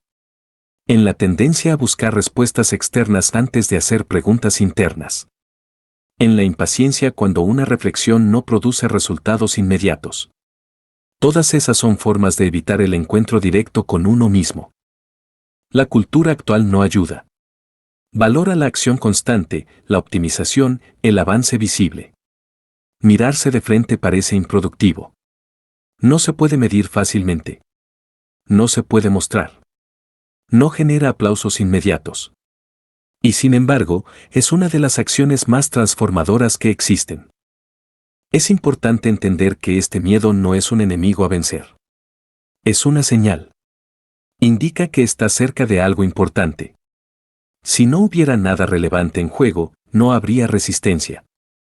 El miedo aparece cuando intuyes que lo que puedes descubrir tiene peso. Reconocer eso ya es un acto de conciencia. Muchas personas esperan sentirse listas para mirarse. Esperan un momento de estabilidad, de calma, de claridad. Ese momento perfecto rara vez llega. Mirarse no es el resultado de estar listo, es parte del proceso de volverte más consciente. La disposición no nace de la ausencia de miedo, sino de la decisión de no dejar que el miedo gobierne. Hay otra resistencia más sutil, el miedo a la responsabilidad que trae el autoconocimiento. Cuando no sabes, puedes decir no me di cuenta. Cuando empiezas a saber, esa excusa desaparece. Mirarte de frente implica reconocer que, aunque no controles todo, sí tienes margen de elección. Y elegir implica asumir consecuencias. Esto no significa cargar con culpas excesivas. Significa dejar de delegar completamente tu vida en las circunstancias. Significa reconocer que hay áreas donde puedes ajustar, decidir distinto, cuidarte mejor. Esa responsabilidad puede sentirse pesada al principio, pero también es profundamente liberadora. Te devuelve agencia. El miedo también aparece porque mirarte puede poner en tensión relaciones importantes. Cuando empiezas a conocerte mejor, a veces descubres que ciertos vínculos se sostienen en versiones tuyas que ya no encajan. No necesariamente porque sean malas relaciones, sino porque estaban basadas en expectativas que ya no puedes cumplir sin traicionarte. Esa posibilidad genera temor. Sin embargo, lo que suele ocurrir es que las relaciones que resisten el proceso se vuelven más honestas. Y las que no, probablemente ya estaban sostenidas por un equilibrio frágil. Mirarte no crea el conflicto, lo revela. Y aunque eso duela, también abre espacio para vínculos más reales. Otra forma de este miedo es la autoexigencia extrema. Personas que creen que, si se miran, tendrán que cambiarlo todo de inmediato. Como si el autoconocimiento viniera acompañado de una lista de correcciones urgentes. Esa idea hace que mirarse se vuelva amenazante. Pero conocerte no te obliga a actuar de forma radical. Te invita a comprender. La acción puede venir después, de forma gradual. Mirarte de frente no es un interrogatorio. No es una evaluación de desempeño. Es una conversación interna que requiere paciencia. A veces la respuesta no llega. A veces lo único que aparece es una sensación. Y eso también es información. No todo se traduce en palabras claras. Hay quienes, al empezar a mirarse, se decepcionan porque no encuentran nada especial. Esperaban una revelación, una pasión oculta, una vocación clara. En su lugar encuentran confusión, ambivalencia, cansancio. Eso no significa que el proceso no funcione. Significa que estás tocando capas reales, no fantasías. La claridad no siempre es brillante, a veces es obvia. El miedo a mirarse también está relacionado con el juicio interno. Si has aprendido a ser duro contigo, mirarte puede sentirse peligroso. Temes que cualquier error se convierta en una condena. En esos casos, el primer paso no es mirarte más, sino cambiar la forma en que te miras. Sustituir la dureza automática por una curiosidad más amable. No se trata de justificarlo todo, sino de entender. Entender por qué haces lo que haces, desde dónde reaccionas, qué necesidad intentas cubrir. Esa comprensión no elimina la responsabilidad, la hace más inteligente. Te permite intervenir en el punto correcto, no solo en el síntoma. Es importante decirlo con claridad, nadie se mira de frente de una vez y para siempre. Es un movimiento que se repite. Hay momentos de mayor claridad y momentos de evasión. Eso no invalida el proceso. Lo humano no es la coherencia absoluta, sino la capacidad de volver a intentarlo. El miedo no desaparece mágicamente. Cambia de forma. Al principio es resistencia. Luego se convierte en respeto. Un respeto sano por lo que implica conocerte. Sabes que no es un juego ni una moda. Es un compromiso contigo mismo. Y como todo compromiso real, tiene momentos incómodos. Mirarte de frente no te garantiza una vida sin dolor. Pero sí reduce un tipo de sufrimiento particular, el de vivir desconectado de ti. Ese sufrimiento es silencioso, acumulativo, difícil de explicar. Cuando empiezas a mirarte, ese dolor puede intensificarse brevemente, pero luego se transforma. Deja de ser una sombra difusa y se vuelve algo que puedes abordar. Hay una paradoja en todo esto. Cuanto más evitas mirarte, más poder tiene aquello que temes encontrar. Cuanto más te miras, incluso con miedo, menos control tienen esas sombras sobre tus decisiones. La conciencia no elimina la dificultad, pero reduce la ceguera. Este capítulo no busca empujarte a un ejercicio forzado de introspección. Busca normalizar el miedo. Decirte que no hay nada defectuoso en ti por resistirte. Que la resistencia es parte del camino. Pero también recordarte que la vida no se detiene mientras evitas mirarte. Las decisiones siguen ocurriendo. El tiempo sigue pasando. Y la desconexión, si no se atiende, suele profundizarse. Mirarte de frente es un acto de valentía silenciosa. No se nota desde afuera. No genera reconocimiento inmediato. Pero cambia la forma en que caminas por el mundo. Te vuelves menos reactivo, más consciente. Menos impulsado por el miedo, más guiado por la comprensión. No necesitas hacerlo todo hoy. No necesitas respuestas completas. Solo necesitas un gesto inicial, dejar de huir en automático cuando algo dentro pide atención. Quedarte un poco más. Escuchar un poco mejor. Aunque no entiendas del todo. El miedo seguirá apareciendo. Pero con el tiempo, aprenderás a reconocerlo como lo que es, una señal de que estás entrando en territorio significativo. Y cuando eso ocurra, en lugar de retroceder, quizá puedas decirte algo distinto. No esto es peligroso, sino esto importa. A partir de ahí, el camino no se vuelve fácil, pero sí más verdadero. Y en esa verdad, aunque haya incomodidad, también hay una forma profunda de alivio, la de dejar de darte la espalda. Capítulo 8. La claridad que cambia decisiones. Hay un momento, casi imperceptible desde afuera, en el que algo se ordena por dentro. No es una revelación grandiosa ni una certeza absoluta. Es más bien una sensación de alineación. Una claridad tranquila que no grita, pero sostiene. Esa claridad no llega cuando todas las dudas desaparecen, sino cuando empiezas a reconocer cuáles dudas son tuyas y cuáles no, y desde ese punto, las decisiones empiezan a cambiar. No cambian porque la vida se vuelva más simple, sino porque deja de ser confusa en el mismo sentido. Antes, muchas decisiones se tomaban para evitar algo, evitar el conflicto, la desaprobación, el miedo a equivocarse. Ahora, algunas empiezan a tomarse para acercarte a algo, a una sensación de coherencia, de respeto interno, de verdad personal. Esa diferencia transforma incluso los gestos más cotidianos. La claridad que nace del autoconocimiento no te dice siempre qué hacer, pero sí te dice cuando algo no encaja. Y esa información es poderosa. No porque te ahorre decisiones difíciles, sino porque te evita decisiones que te alejan de ti sin que lo notes. Empiezas a sentir una especie de incomodidad temprana cuando estás a punto de decir que sí a algo que va en contra de tus límites. No es culpa ni miedo, es una señal interna más afinada. Durante mucho tiempo, muchas personas viven con una brújula descalibrada. No porque no tengan valores, sino porque esos valores no están conectados con sus decisiones reales. Hay una brecha entre lo que dicen que es importante y lo que efectivamente priorizan. La claridad empieza a cerrar esa brecha. No de golpe, sino decisión tras decisión. Un ejemplo simple puede ilustrarlo. Antes, aceptabas compromisos sin pensarlo demasiado.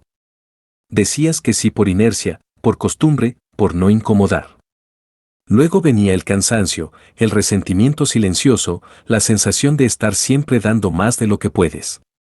Con mayor claridad interna, empiezas a notar ese patrón antes de repetirlo. Tal vez sigas diciendo que sí a veces, pero ya no desde la ceguera. Y otras veces, te permites decir que no sin dar explicaciones excesivas. Esa claridad también cambia la forma en que eliges en situaciones grandes. Cambios de trabajo, decisiones de pareja, mudanzas, proyectos importantes. Antes, quizás buscabas la opción correcta, la que parecía más segura o más validada socialmente. Ahora, aunque sigas considerando esos factores, empiezas a preguntarte algo distinto: ¿esta decisión me acerca o me aleja de mí? Esa pregunta no garantiza una respuesta cómoda. A veces la opción que te acerca a ti implica incertidumbre, incomodidad o incomprensión externa. Pero hay algo que empieza a pesar más que el miedo: la sensación de coherencia. Y una vez que la experimentas, es difícil ignorarla. No porque seas más valiente de repente, sino porque ya sabes cómo se siente traicionarte y no quieres repetirlo. La claridad no elimina el error. Puedes equivocarte incluso estando muy conectado contigo.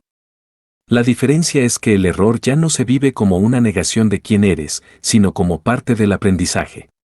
Cuando decides desde un lugar más honesto, incluso las decisiones que no salen como esperabas dejan algo valioso. No te pierdes a ti en el proceso.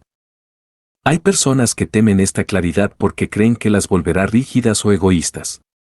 Como si vivir alineado con uno mismo implicara cerrar los oídos al mundo. Suele ocurrir lo contrario. Cuando sabes quién eres y qué necesitas, te vuelves más flexible.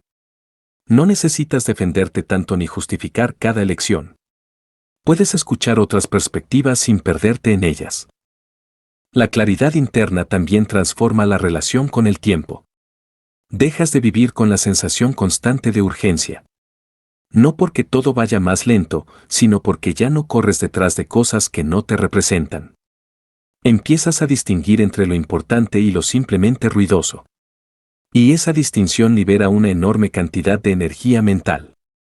Muchas personas descubren que gran parte de su agotamiento no venía del exceso de actividad, sino de la incoherencia. De hacer cosas que no resonaban, de sostener compromisos que ya no tenían sentido, de vivir en contradicción constante. Cuando esa incoherencia disminuye, el cansancio cambia de calidad. Sigues cansándote, pero es un cansancio más limpio, más ligado al esfuerzo real y no al desgaste interno.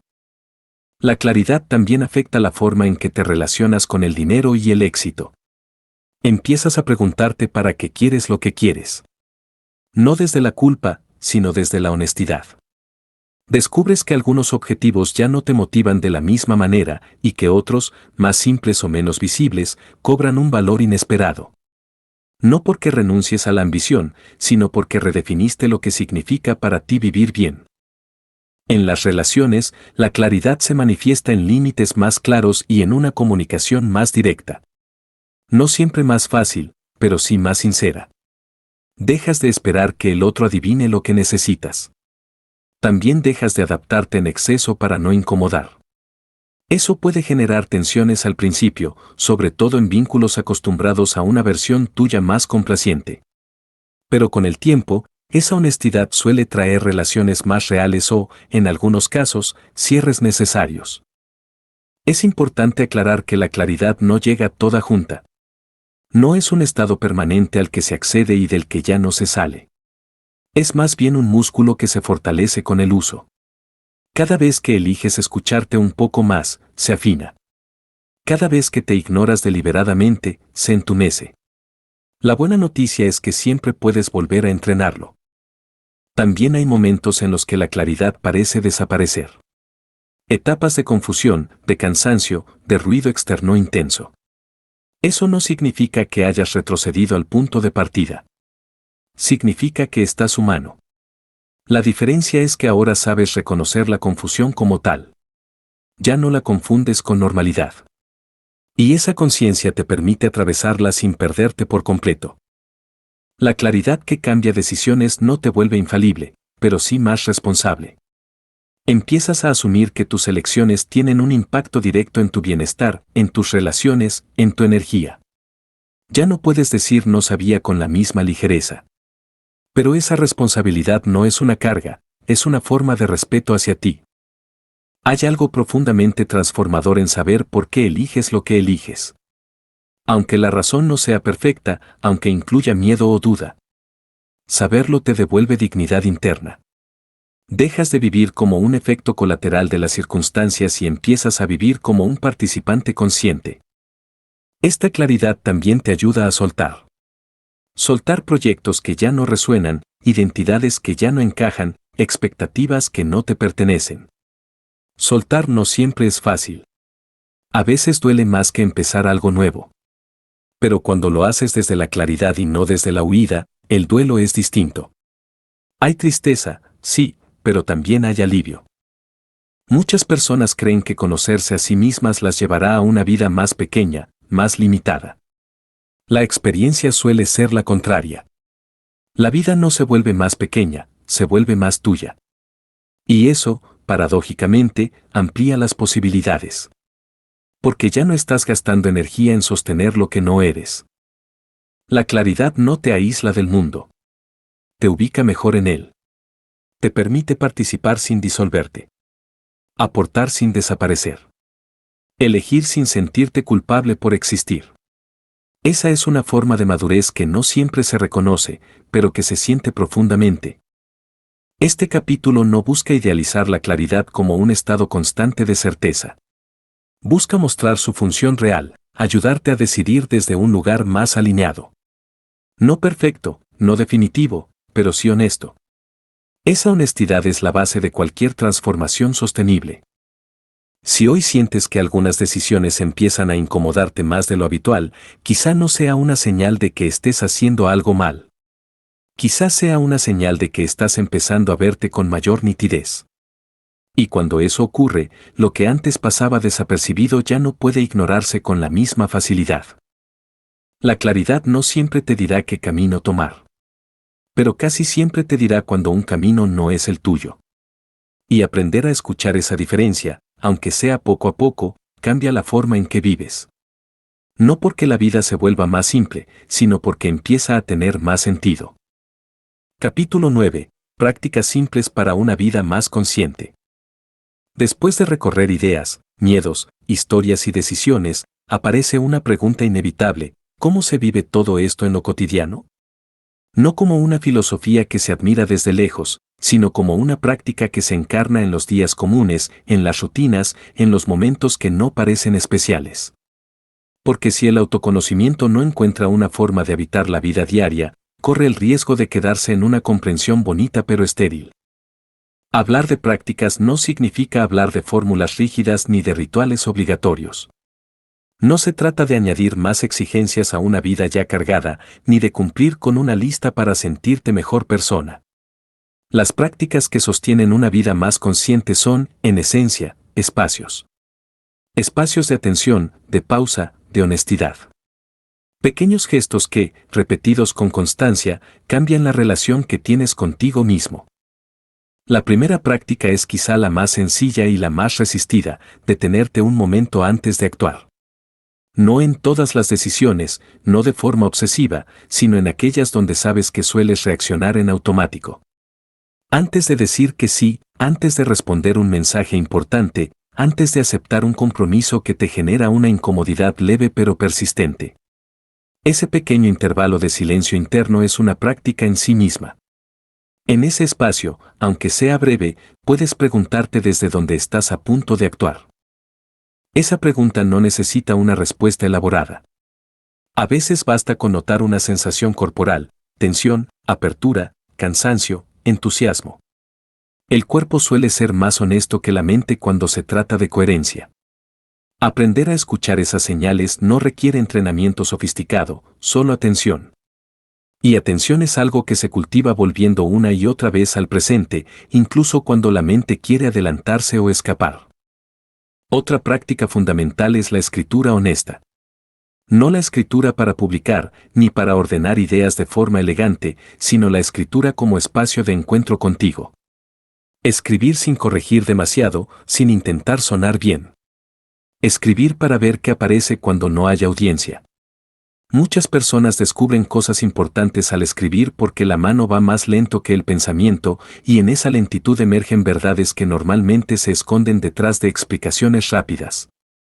No hace falta escribir mucho. A veces una página basta. A veces unas pocas líneas. Lo importante no es la cantidad, sino la disposición.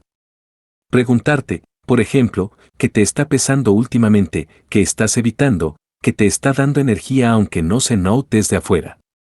La escritura no resuelve todo, pero ilumina. Y lo que se ilumina deja de operar completamente en la sombra. El silencio también es una práctica, aunque suene paradójico. No el silencio forzado, sino el silencio elegido. Momentos del día sin estímulos adicionales, sin música, sin pantallas, sin conversaciones. Al principio puede resultar incómodo.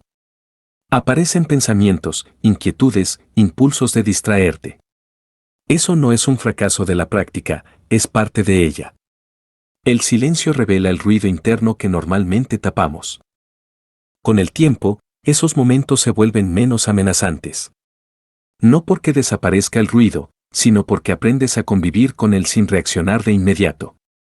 Esa capacidad de estar con lo que aparece, sin huir ni corregir, es una de las bases del autoconocimiento. No todo lo que surge requiere acción. Algunas cosas solo requieren ser vistas. Otra práctica importante tiene que ver con revisar tus decisiones pasadas sin juicio excesivo. No para quedarte atrapado en el arrepentimiento, sino para aprender. Preguntarte qué te llevó a elegir lo que elegiste, desde qué lugar interno, con qué información disponible en ese momento. Esta revisión, cuando se hace con honestidad y sin castigo, fortalece la claridad futura. Te ayuda a reconocer patrones y a no repetirlos de forma inconsciente. También es útil prestar atención a tus reacciones emocionales intensas. Aquellas situaciones que te sacan de eje, que te generan una respuesta desproporcionada. En lugar de centrarte solo en el estímulo externo, puedes usar esas reacciones como información sobre ti. ¿Qué se activó ahí? ¿Qué necesidad no atendida? ¿Qué miedo? ¿Qué expectativa? Las emociones intensas suelen señalar zonas importantes de tu mundo interno. Una práctica que suele subestimarse es la de nombrar lo que sientes con mayor precisión. En lugar de decir estoy mal o estoy estresado, intentar afinar un poco más, frustrado, triste, cansado, confundido, abrumado. El lenguaje no solo describe la experiencia, también la organiza. Cuando nombras con mayor claridad, te relacionas de forma distinta con lo que sientes. Dejas de vivirlo como una masa difusa y empiezas a entenderlo como algo específico y abordable. El cuerpo, nuevamente, es un aliado clave en estas prácticas. No porque tenga todas las respuestas, sino porque registra lo que la mente racionaliza. Prestar atención a cómo se siente tu cuerpo en distintos contextos, con distintas personas, en distintos tipos de tareas, te da información valiosa. No para decidir todo en base a sensaciones, sino para incluirlas en el proceso de decisión. Otra práctica sencilla pero transformadora es revisar tus compromisos periódicamente. No desde la culpa ni la obligación, sino desde la honestidad. Preguntarte qué compromisos siguen siendo coherentes contigo y cuáles sostienes solo por inercia o miedo. Esto no implica abandonar todo lo que pesa, pero sí reconocerlo. A veces el simple reconocimiento ya aligera la carga. La práctica del límite consciente también es fundamental. No se trata de decir no a todo, sino de decir sí con mayor intención. Un límite claro no es una agresión, es una forma de cuidado. Cuidado hacia ti y hacia los demás. Cuando no pones límites, el resentimiento suele aparecer. Cuando los pones de forma honesta, aunque genere incomodidad inicial, la relación suele volverse más clara. Es importante entender que estas prácticas no buscan eliminar el conflicto ni el malestar. Buscan cambiar la relación que tienes con ellos. En lugar de vivirlos como errores que hay que suprimir, empiezas a verlos como señales. El conflicto no siempre indica que algo está mal, a veces indica que algo importante está en juego. La constancia es más importante que la intensidad. No necesitas largas sesiones de introspección ni retiros prolongados para vivir de forma más consciente. Necesitas pequeños gestos sostenidos en el tiempo. Una pregunta bien hecha cada día puede tener más impacto que una gran reflexión aislada. También es clave aceptar que habrá días en los que no tengas ganas de practicar nada. Días en los que volverás al automático, a la reacción, a la distracción. Eso no invalida el camino. La conciencia no es un estado permanente, es una capacidad que se ejercita. Cada vez que notas que te has desconectado y eliges volver a mirar, estás practicando. Otra práctica poderosa es la conversación honesta con personas de confianza. No para que te digan qué hacer, sino para escucharte a ti mismo mientras hablas. A veces, al poner en palabras lo que llevas dentro frente a alguien que escucha sin juzgar, se aclaran cosas que en soledad permanecían confusas.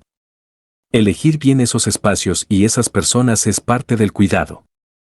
La lectura reflexiva también puede ser una práctica, siempre que no se convierta en consumo pasivo. Leer despacio, subrayar, detenerte en una frase que resuena. No para acumular ideas, sino para dialogar con ellas. Preguntarte cómo se relacionan con tu experiencia, dónde te incomodan, dónde te confirman algo que ya intuías. Todas estas prácticas tienen algo en común, te devuelven al presente y a ti mismo.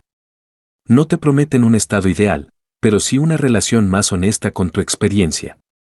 Y esa honestidad, sostenida en el tiempo, transforma la forma en que vives, aunque desde afuera no siempre se note. Vivir de forma más consciente no significa vivir sin contradicciones. Significa reconocerlas y no actuar como si no existieran. Significa aceptar que eres un proceso, no un producto terminado. Que habrá etapas de mayor claridad y etapas de confusión. Lo importante no es evitar estas últimas, sino atravesarlas sin perderte por completo.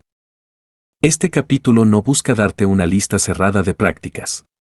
Busca mostrarte que el autoconocimiento no es algo abstracto ni lejano. Se construye en lo cotidiano, en cómo te escuchas, en cómo eliges, en cómo te relacionas con tus emociones y con los demás. Cada pequeño acto de atención cuenta.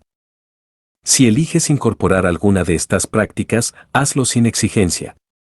No como una tarea más que cumplir, sino como un espacio de encuentro contigo. No necesitas hacerlo perfecto. Necesitas hacerlo real. Y lo real, aunque imperfecto, tiene una fuerza transformadora que ninguna teoría puede reemplazar. A partir de aquí, la vida no se vuelve más fácil en el sentido superficial. Pero sí se vuelve más habitada. Más presente. Más tuya. Y eso, en un mundo que constantemente te empuja hacia afuera, es una forma profunda de resistencia y de cuidado. Capítulo 10. Cuando empiezas a vivir desde dentro hacia afuera. Hay un punto del camino en el que algo cambia de dirección. No ocurre de manera abrupta ni se anuncia con claridad. No hay una fecha exacta ni un evento que lo marque. Simplemente, un día notas que ya no vives reaccionando todo el tiempo. Que algo dentro de ti empezó a tomar el timón, aunque todavía no sepas muy bien hacia dónde va. Ese es el momento en que la vida comienza a moverse desde dentro hacia afuera. Vivir desde dentro hacia afuera no significa ignorar la realidad ni desentenderte del mundo. Significa que el centro de gravedad se desplaza. Antes, las decisiones nacían principalmente de estímulos externos, demandas, expectativas, urgencias, miedos. Ahora, sin que todo eso desaparezca, empieza a pesar más lo que sucede dentro de ti. No como un capricho, sino como una referencia interna más clara. Al principio, esta forma de vivir se siente extraña. Hay una sensación de desorientación leve, como cuando cambias de postura después de mucho tiempo. Estabas acostumbrado a responder rápido, a adaptarte, a anticiparte. De pronto, te permites un segundo más antes de actuar. Ese segundo puede parecer insignificante, pero lo cambia todo. En ese espacio aparece la posibilidad de elegir. Elegir no siempre se siente bien. A veces se siente incómodo, incluso solitario.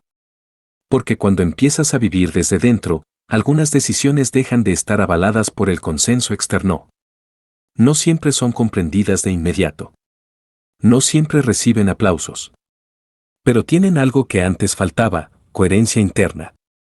Y esa coherencia, aunque silenciosa, genera una estabilidad distinta. Una de las primeras cosas que cambia es la relación con el tiempo. Dejas de sentir que siempre vas tarde, que siempre te falta algo para llegar a donde deberías.